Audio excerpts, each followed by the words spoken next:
Yes. So I was like, we could do this together. We could be Beyonce and Jay-Z and be a power couple or whatever. Yes. You know, whatever thing the story you tell yourself in your head, your perception, everybody's perception is the most powerful thing that you have.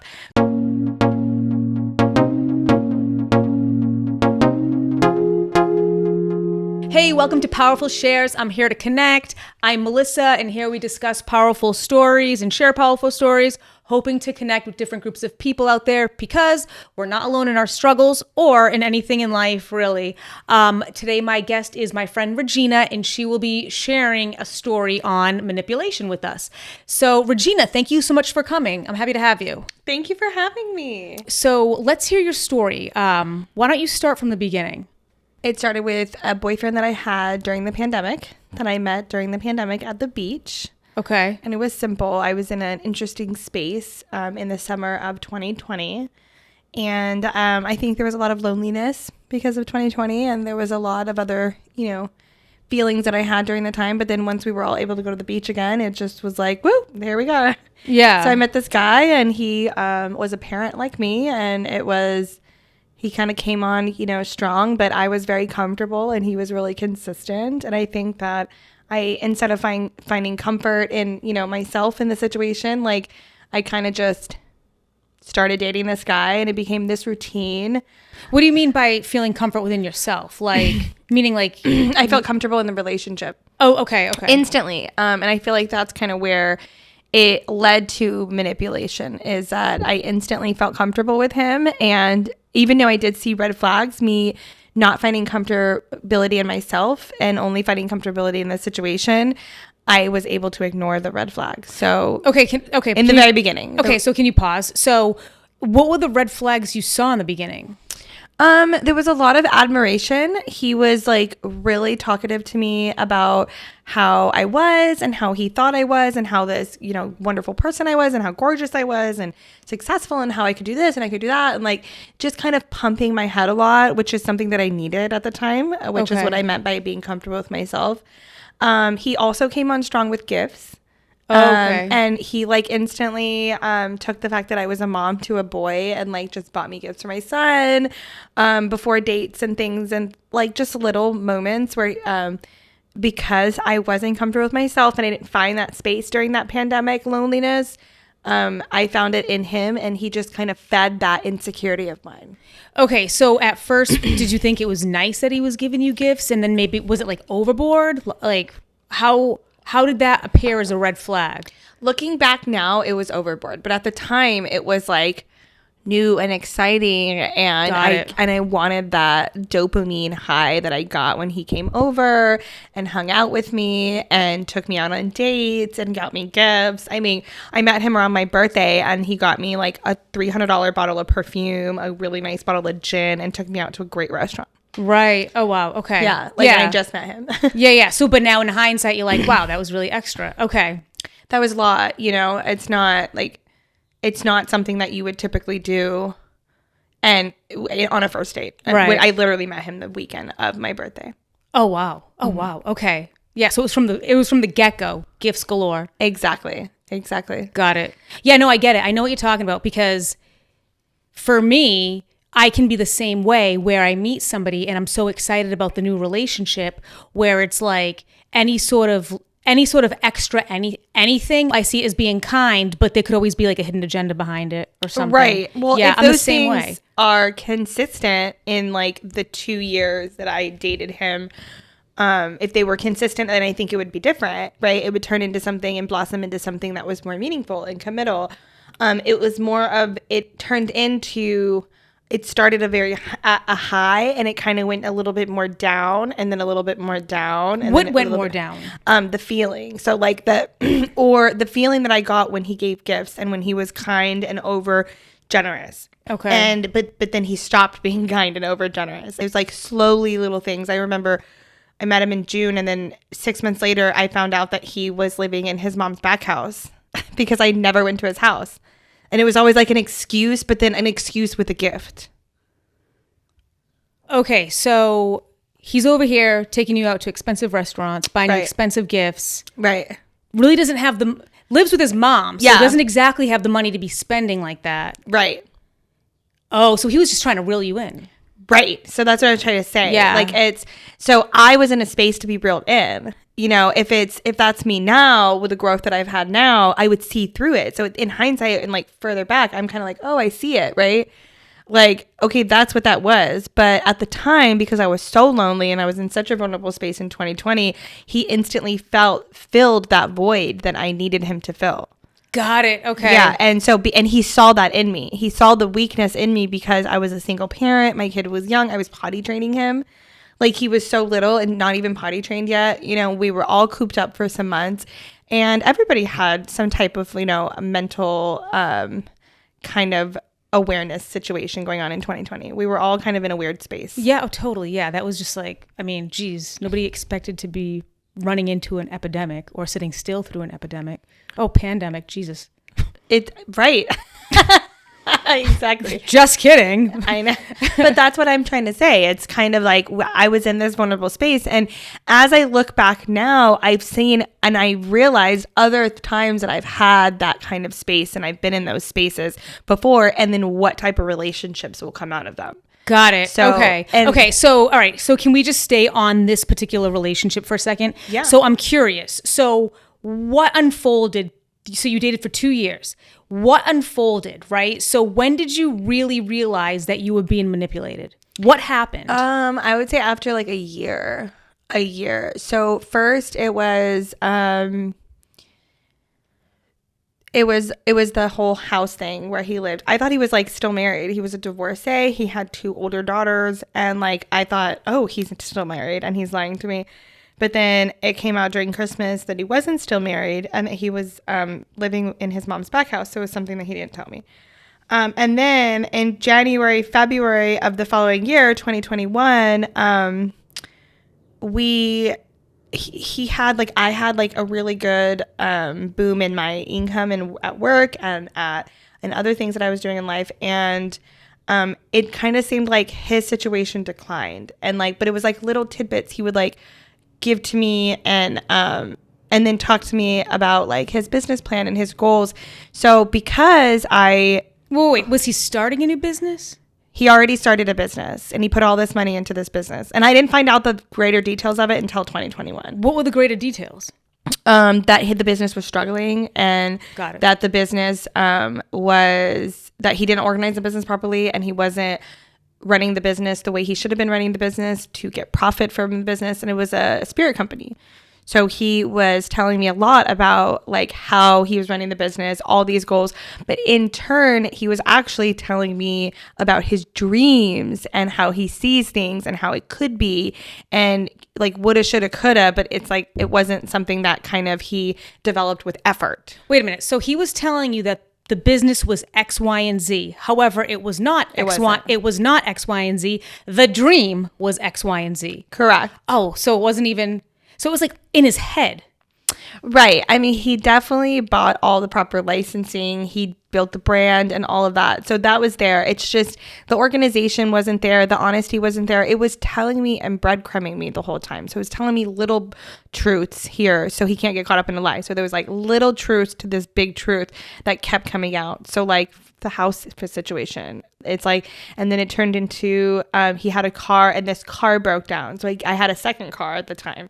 And I let him use my car and I was like, here, you can actually pay for this. Oh, for real? Yeah, I had a Nissan. Oh, okay. And so before I got my Lexus, because my car depreciated, I was like, you know what, I'll just rent out the car and it's fine. And then I will sell it later. And so he basically took over the car. And so that kind of tied me to him, you know, it was like we were making plans and stuff. Right. But then we were talking and I was so intrigued by his business plan and everything that he was doing specifically, not me, even though I was in real estate at the time and I was doing great. I was so intrigued by what he was doing in his dream and he was feeding me his dream the entire time. And that's kind of how that got started. And then, but it was like little tidbits of the dream. And then he would throw this around and then throw that and then throw that into the play. And it just kind of, happened, I believe in like the spring of 2021. I want to say he is when I first invested, quote unquote, into the business, the spirit business. Okay, so you invested. All right. Can you share how much you invested? I mean, it was almost 100,000. Oh, for real? Not all at once, but yeah. So It was So like, you- but it was all spread out. It was just like one thing after another, and it just kind of kept happening. And I had a lump sum of money, which is the only reason I was able to do that. And it was more like I had a lump sum of money. I was going to put this amount of money, X amount of money into the business and get X back. But then X turned into Y, which turned into Z. And like, okay, so what? All right, so what ended up happening? So you give him a lump sum of cash, Yeah. and then you slowly keep giving him more money. right. Okay, and you're supposed to, of course, you're investing in it, so then you are supposed to get money back. A good return. A good It was only return, supposed yeah. to be like 20,000 in total, maybe 25 at most is what that we you quoted. that okay, so you were only going to give him 25,000 max Right. as an investment, Correct. and then it wound up being close to 100,000. Give or take. Yeah. Okay, so what happened with this money? Where is it all? Did you get the return? No, I didn't get any return. Everything was just weird. He just kind of stopped talking to me, and kind of like slowly separated himself from me when the money was gone. Like, Oh, this is like a legal situation too, right? I mean, Absolutely. You can't just do that. no, you can't. It's a civil problem. And I'm dealing with it. Civil. Oh my goodness. Okay, so he was able to milk close to 100 grand out of you, and you got nothing in return, and then he disappeared. You also Kind of. I mean, he was paying me in like a little bit, like payments here, payments there, but there was so little because part of the money was on a credit line. So that is. oh my gosh. So it wasn't just like complete cash. It was like a part of it was on a credit line. So Your credit line? my credit line. So did your credit plummet then? No, I'm able to keep up with it. Okay. I'm okay with it. So, but you have to pay that back now. I have to pay it back. But I mean, wow. more recently, we're in 2024. There's like a more of a situation that's being worked out. Okay, so But that's all. That's the past 3 years. It's been an up and down situation. all right. So no, Regina, this is actually quite big. To have so he basically manipulated $100,000 out of you, and then for the most part disappeared. Right? For the most part, yeah. Wow. That's like But there was just a lot of lies in between too that I found out later. Situations with his family. I mean, it was a lot. It was like, he played the relationship like we were together and that we were building something together. But I never met his daughters. so. Okay, wait a minute. Hold up. So in the 2 years that you dated him, you never met his kids, No. and he was able to weasel all that money out of you. Wow. Can I ask you how do you think this happened? Because I didn't create the comfortable space for myself. That's what I was saying in the beginning. Okay. So it's more about a learning experience. Like I did not, when everybody went through everything in 2020, I was very much alone and very much scared. I mean, there was a lot of scare tactics on the news and everything that was going on.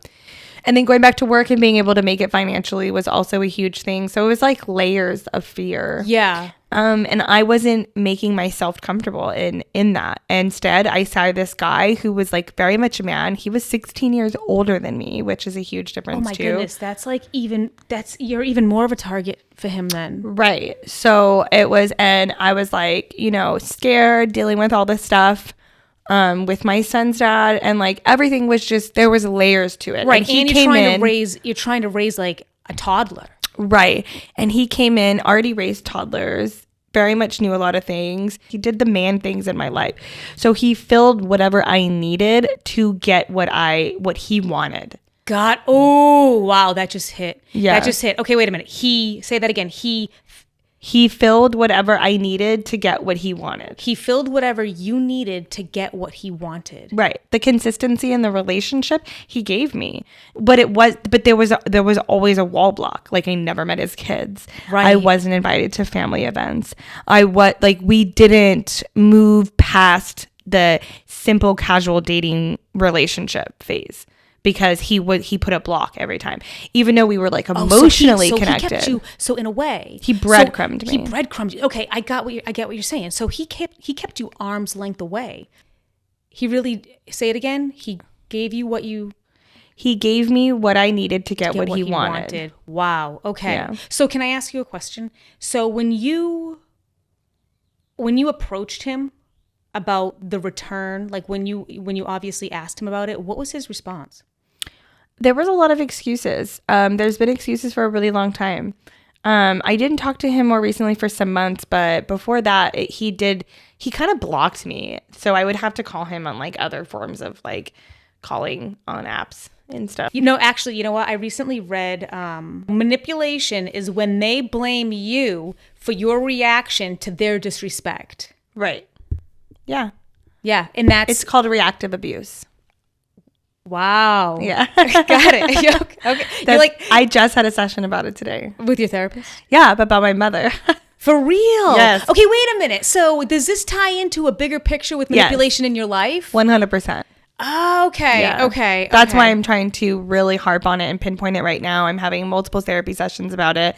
Because it is, it's a pattern. So you tend to gravitate towards what you are used to. If you grew up in chaos, okay, like frantic, leaving the door every day, wild, just chaos, like just a frantic type of, parenting, then you are likely to choose a frantic partner, frantic friends, frantic lifestyle. It's just because you thrive in that environment because that's the only environment you know. It's that hits. Yeah, it's like that hits. It's like a chameleon, right? Like they kind of like you kind of have to like you kind of are that in your environment. It's because it's like your body keeps the score. It's what you're used to. Yes. Do you know what I mean? Yes, and it's like your nervous system is wired for that level of chaos. Energy in a sense, so you tell me if you resonate with this. Like when you're just like relaxed, obviously your body is really calm, you feel like your nervous system is just like very chill,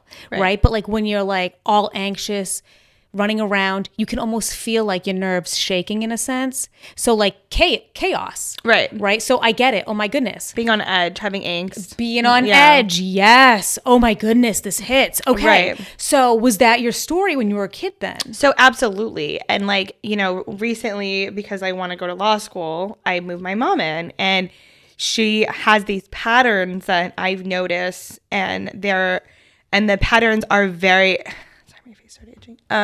so the patterns are very it's very much a cycle with her. Like if she sees somebody enjoying their life, she gets really upset about it if she's not included.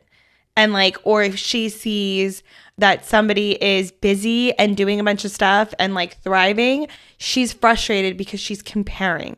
If I tell her about my day, she's letting me know how her day was without fully listening to what I'm saying. So she turns it all back onto herself. She makes it all about herself. Every time. And, she's gotten a lot better and she's great with my kid and all the things. But sometimes she's very much like, kind of more of a victim mentality and like all of that. So like I have walked on eggshells like my whole life. And I'm always trying to please my mother, please my grandmother, please my family, and da da da. So and that's how I am in relationships. Well, you were pleasing that guy, pleasing an ex-boyfriends that I've had, pleasing my twin brother. Like everything is pleasing all these people, and then when they're not pleased with me, it's this whole depression thing that I almost go about. I get angry and then everything is my fault. Or so for instance, you set a boundary with my mom and I'm attacking her. Oh, like she will accuse you of attacking Absolutely. her. I'm not okay with this. I feel like this is unhealthy. She makes it like, well, why are you being mean to me? Oh, wow. So it's impossible. So it's extremely difficult. So that is exactly how it is with men sometimes. It's like this it's gaslighting basically. So it's like they manipulate you, and then or you find out something about them and then you go to them, well, hey, like I don't like this and this hurts my feelings. And they're like, well, why are you so sensitive? And this is your fault. Or Right. or you create a boundary, something that you don't like that they're doing, and then they, like my mom does, oh, well, you're attacking me and I don't like the way you're being. You're angry. What's wrong with you? Why are you raging? She'll use that word. She knows I hate that word. It's stupid. Like, so it's like, why would she trigger that, you know? And Right. she likes the reaction. Got it. So she likes the reaction so she can turn around and say, you see, you're out of control, you know? Or see? So she provokes you. She provokes me. And that to me is like awful. And but the pattern that I've had in my life, which I've been stopping, is the provoking me to a point of me reacting, them getting mad at me for my reaction, and then me getting so upset that they're mad at me. Girl, I've been there. It is so backwards. The most toxic cycle ever. It is so backwards. They intentionally provoke you for your reaction to then get mad at you. Yes. It is so toxic. And then I feel like that like really hits younger Melissa. Yes. I feel for sure. You know, honestly, I haven't felt that way as an adult in a long time. Honestly, I can't even remember the last time I felt that way, but I really remember being a kid and feeling that way. You know, I had a lot of energy as a kid and I was always very sensitive energetically. Right. And, you know, as a kid, you have to learn how to obviously like balance your emotions, and you learn like anger management and all that stuff and whatever and whatnot. But, you know, it was really easy for me to, when I was like, probably like, you know, 7, 8, get carried away. And so I remember actually just different people pushing buttons intentionally to get a rise out of me. And then there'd be a big situation out of my response. Right. Yeah. That totally hit home to like younger Melissa. Anyway. Yeah. No, but that's exactly what it is for me. I call myself the big bad wolf of the family. Oh, because, really? Yeah, because they all act like victims. And it's like, and then I will speak up and be like, this is bullshit, and then I'm the big bad wolf. Right. So I'm realizing that it's been in relationships of mine too. Intimate relationships, friendships. Yes, friendships. I have a girlfriend who's like that, who and then she'll cut me off and I'll feel horrible about it, and then I'll like self-loathe because I feel like I'm the problem. So you have a friend, like a girlfriend who will provoke you, push your buttons. I react. You react. Blame me. Yeah, and she doesn't like your and reaction. Then cuts me off. Yeah, say goodnight, Kevin. And then I'm the problem, and then I blame myself. Wow. Yeah, and then it's like a cycle. It's not until hindsight where you realize what actually occurred. You're like, wait a minute, hang on. This whole thing is backwards. Right. Totally. So I try to be self-aware, also probably because I grew up in that type of environment where I was forced to be self-aware, but like I try to be like that. So that's where the self-loathing part comes from. I then go into space where, oh, well, I'm not good enough and these people are reacting this way to me and I must be doing something wrong. I'm the common denominator of all of this bullshit. So like I have to change myself or change something about me. So then I start to tiptoe around people, which is how I was with my mother. I have to tiptoe around her moods. So tiptoeing around somebody's moods, you tend to tiptoe around other people. You don't want to like set your boundaries, create your own space. Make sure you call the shots in your own relationships. And that is a recipe for manipulation. Wow.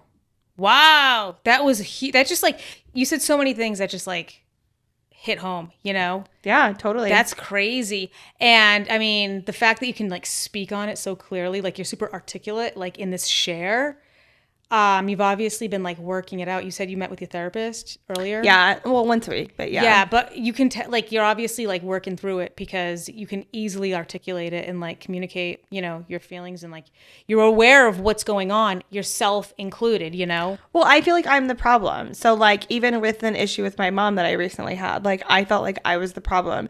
And then I read through it and tried to evaluate the conversation through text message, a conversation that I remembered that we had on the phone, and like the week that we had. And I realized, well, I'm actually just letting her know like, hey, I don't appreciate this and this can't happen like this. So let's fix these unhealthy behaviors because I'm not responsible for her happiness. Right. You should provide happiness to yourself. And I think that is kind of where we started with this conversation. It's you have to fill that void that you have in yourself first. Because if you don't before you start dating or before you let people in, then they will be able to fill that for you to control you, like what we were saying. Right. So it's like and then you're more open to these predator type people, or I mean that's such a strong word, but no, like I get what you're saying. they are prying on people who are, maybe not as strong or have a weakness or dealing with trauma. I mean, that's kind of what trauma is. You when you deal with it and you're dealing with the healing phase, if you're not filling the voids that you have during that healing phase, you are still open to these type of predatory behaviors. Totally. Like, and then honestly, sometimes people don't even realize that they're doing things like that. They just see that, well, I can do this time, and then this time, and then it turns into a whole Ponzi scheme. Yeah. Basically. Yeah, right though. No, but for real, I mean, it's like you leave an open door to one part of your like your person. Absolutely. And they come in and almost like puppeteer from there. Well, let me even hit it a little harder. Okay, let's hear it. A little harder. Ooh, I love this. So I love this. I actually, I'm able to see, knowing the person and being able to love this person for 2 years that, Going back to the guy. Going back to the guy that was the original topic. I see where he went wrong, where he lacked. It's hard for me to see him as a complete predator, but he did have manipulation ways about him that he didn't control. So it's like almost like temptation, right? So it's like he didn't control his temptation to use somebody. If I would have seen the red flags clearly, then I wouldn't have romanticized his business, proposition. With him. I mean, he was romanticizing it with himself. Correct. Yes. And I wouldn't have went on that journey with him because it wouldn't have suited what I wanted to do. I didn't know what I wanted to do. I was still so hung up on my divorce and not having other children and it was layers of stuff that I was avoiding as well. Yeah. He had a heart attack, actually. Oh, no. Wait, for real? He had a heart attack. Wow. And he lost the job that he was working at the time, aside from the liquor company. Okay. And it gave me anxiety, so I decided to let it go and just like take the fact that, okay, this is what it is. I'm never going to get the money back, and I'm letting it completely go. He then came back around. Hang on. You're talking so fast. So you got to a point where you accepted the fact that you're probably not going to get the money back. Right. Like January of this year. Like full-on acceptance. Maybe December. Yeah. Okay. And then I started paying everything, organizing everything, doing everything. I got rid of the car. I consolidated some things and did some stuff and was able to manage it. I was able to, I got a way better job, things like that. To pay back the line of credit. Everything. Yeah. Uh-huh. Okay. So then he contacted me about a month ago, and then we had a conversation, which was fine. And he told me his plan and what he's going to do and how he was going to do it and this and that, he was able to get money to me because he's like recovered from his heart attack. Jeez. Yeah, I know.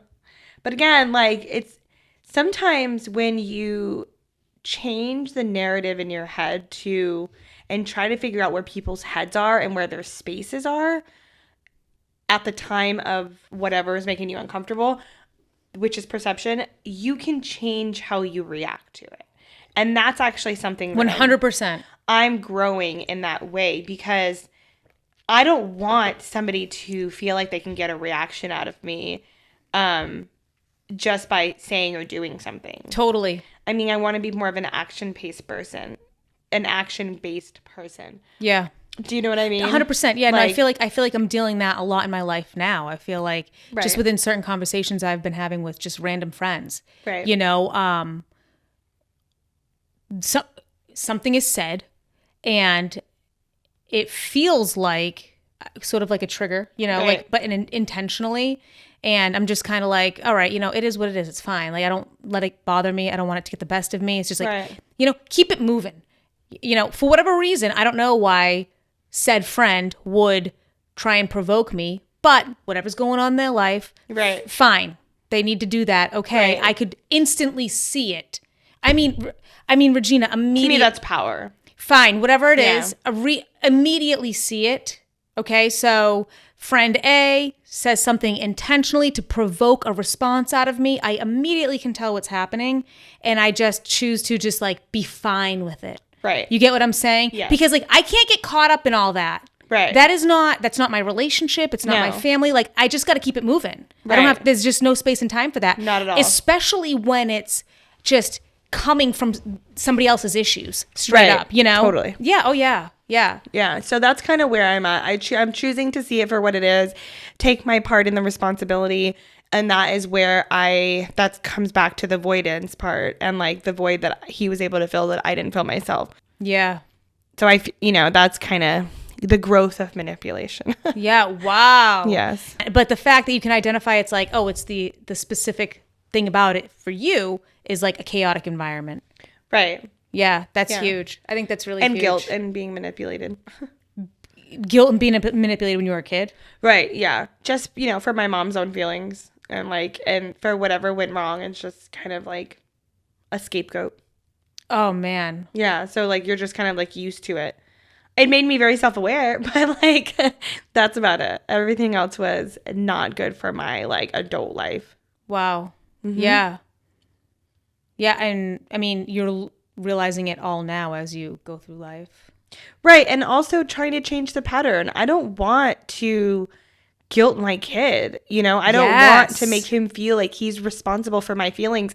And I can't control anybody else, but I can't let that happen to my kid, Of course. Like I want him, if I'm having any type of emotional reaction to anything, I want him to be able to be in his own space and feel comfortable there. Let me be in mine instead of feeling responsible for my emotions. Yeah. Which is how I was as a kid. Yeah, no, I think that's like, and I think that's just like really, it's like at some point, the line has to be cut, right? Meaning like passing down behaviors from one generation to another. Right. And what I feel just like based off talking to like a lot of friends, and I'm not a mom, obviously, but a lot of my friends are moms, my girlfriend's a mom, Right. my sister's a mom, it just, that seems to be like a common denominator where it's like not passing on unhealthy traits to the next generation. Right. Yeah. And behaviors. Yeah. Exactly. So, and that's kind of where I'm at right now. I'm just trying to change the patterns, recognize it, and not ignore it. So if I see a red flag, call it out. Yes. Like say it, repeat it, and evaluate it, because every red flag is not a deal breaker. Everybody has red flags. Right, I have right. red flags. Totally. And it's You like know? the ones that aren't deal breakers are more like, orange flags. Proceed with Right. caution. You know what I mean? It's like Right, exactly. You got your greens, your reds, your yellows. Or is it Right. yellow or orange? It's It's yellow. yellow. Yeah. Yeah. Proceed with caution. Yeah, exactly. Exactly. But it's like, well, Slow down. yeah. Look both ways. Right. Then go. Right, exactly. Yeah. Or even recognize too, because I feel like we're in a like mental health culture right now, and I feel like people who are receptive to it do want to know their behaviors and that it is unhealthy, and that do want it to do better and to change. Yes. We should talk about what we did wrong in situations, even if the situation went more like or less in our favor. Right. And even if it's uncomfortable. That's the biggest thing, right? Right. It's like humanity, we're so afraid to talk about what's uncomfortable. But that's where the growth is.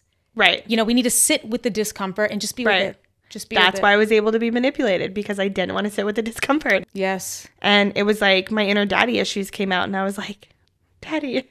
Yes. Girl, wow. That was so powerful. Yeah. Thank you. My pleasure. Thank you for sharing all that, Regina. If you feel you are in a relationship where you are possibly being manipulated and seeing red flags, please consider talking with somebody.